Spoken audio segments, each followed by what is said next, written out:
Salut tout le monde, cette semaine, question sur la flexibilité et la mobilité. L'importance de la flexibilité / mobilité dans un entraînement de force, favorable ou nuisible. Pour ceux qui me connaissent, je ne crois pas vraiment à l'étirement classique, le bon vieux stretching. La mobilité, je pense que c'est pas nécessaire. Ça dépend, on parle de force là aussi, on va se mettre dans le contexte qu'on travaille en force. C'est pas quelque chose, la mobilité, quand on travaille en force, que je veux. C'est pas quelque chose que je veux négliger, mais c'est pas ma priorité. Ma priorité, ça va être beaucoup plus la stabilité articulaire. Pourquoi? Parce que pensez à une chose, si vous faites un sport de force ou vous êtes un athlète, vous allez travailler dans des phases où il va y avoir de la force. Donc, quand on parle de force, on doit avoir une stabilité au niveau des joints articulaires. Donc, la stabilité au niveau des joints articulaires, généralement, elle va se faire avec des exercices spécifiques.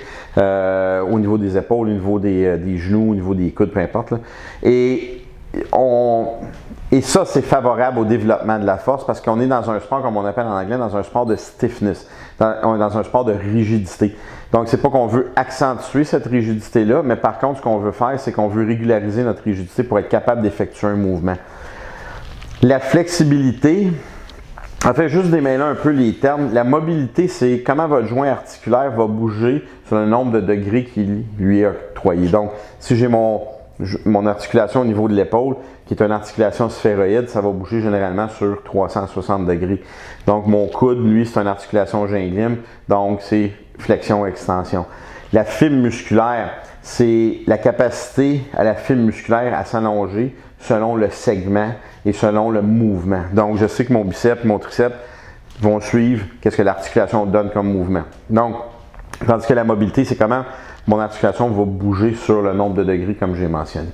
Chose qui est très importante, quand vous êtes dans des sports de force, vous allez souvent exercer un sport qui demande énormément au niveau neural, mais au niveau structural aussi. Donc, on veut, pour minimiser les blessures, on ne veut pas nécessairement augmenter la mobilité. On veut garder la mobilité qu'on a pour le sport, mais par contre, on veut stabiliser le joint articulaire pour augmenter l'efficacité biomécanique du mouvement. C'est un concept que dans lequel on vit aujourd'hui, on parle énormément de mobilité, on parle énormément de flexibilité. C'est sûr que vous avez un choix à faire à un moment donné. Je ne sais pas, moi, vous dites je veux faire du powerlifting, je suis prêt à faire des records canadiens, par exemple. Mais c'est sûr qu'à quelque part, si vous voulez faire ça, la discipline de powerlifting va demander quand même beaucoup. Ça ne veut pas nécessairement dire qu'on s'en va dans un domaine où la santé articulaire va être mis de l'avant. Par contre, on peut essayer d'allonger notre vie. Comme j'ai toujours dit, s'il y a un contrat avec la fonte, c'est la fonte qui va gagner. Je ne sais pas quand, mais c'est la fonte qui va gagner. C'est sûr qu'à quelque part, vous allez vous blesser. C'est sûr qu'à un moment donné, vous allez devoir faire de la réhabilitation. C'est sûr aussi que cette réhabilitation-là va se faire sur 1 mois, 2 mois, 3 mois, 6 mois, 1 an, peu importe. La plus grande difficulté, c'est que plus vous travaillez votre mobilité, plus vous augmentez votre risque de blessure. C'est pour le sport donné, je parle. Dans la vie de tous les jours, si vous voulez faire de la mobilité puis vous faites des trucs de yoga chaud, je connais pas le yoga tant que ça, mais je sais que si vous faites du yoga, des exercices de mobilité pour votre santé, c'est pas un problème. Mais si vous pensez que la mobilité va aider à votre discipline, une chance sur deux que votre discipline, ça soit pas nuisible, mais ça va ralentir votre progression. On va mettre ça comme ça. Donc, travaillez en mobilité selon ce que vous devez faire. Gardez la mobilité réduite, mais travaillez beaucoup plus la stabilité articulaire, la flexibilité. La meilleure chose que je pourrais vous dire, si quelqu'un veut vraiment faire de la flexibilité, faites du FATO.